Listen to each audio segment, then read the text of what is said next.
ano ba yung Kris Kringle. Hello mga kaplok-plok! Welcome back! So, nandito ulit tayo mga kaplok-plok. For today's video, ang pag-uusapan lang natin is ano ba yung Kris Kringle. Kasi ito, isa nating follower nagtatanong ano ba daw yung Kris Kringle. So, baka kayo mga kaplok-plok nagtataka bakit hindi Kris Kringle or hindi exchange gift yung topic natin ngayon. Kasi si Pempem napunta sa Baguio, nagkaroon ng event. So, yun, yung dapat na something nostalgic namin na bigayan is pinagpaliban muna namin sa ibang araw. So, ito lang mga kaplok-plok para may content lang tayo. Filler lang ba para dito sa Kris Kringle na to? Atin mo nang pag-usapan, ano ba talaga yung Kris Kringle?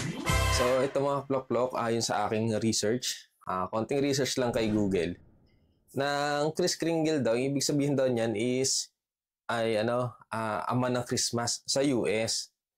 Nagaling naman sa salitang German na Kris Krindel. Na ang ibig sabihin naman ay anak ni Kristo or Christ child. Yan. And then, yung mga batang German, mga kaplok-plok, is naniniwala sila na si Jesus Christ mismo ang namimigay ng regalo during Christmas season. Hindi gaya dito sa Pilipinas na ang pinaniniwalaan nating lahat or simula bata pa tayo, ang namimigay ng regalo is walang iba kundi si Santa Claus. So, ayan, dumating dyan si something embarrassing to carry in the public, which is kagaya ng ginawa namin before.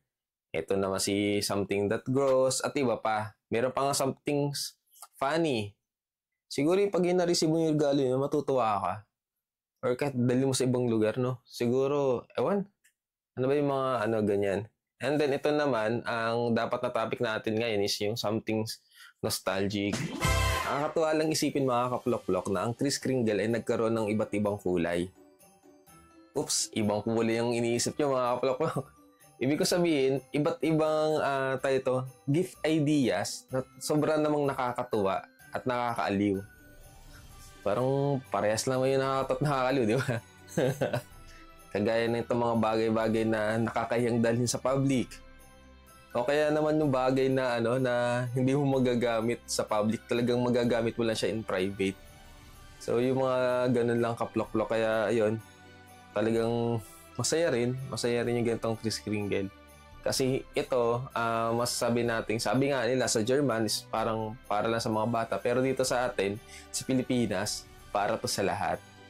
So kaya ayun lang mga kaplok-plok. Salamat sa panonood.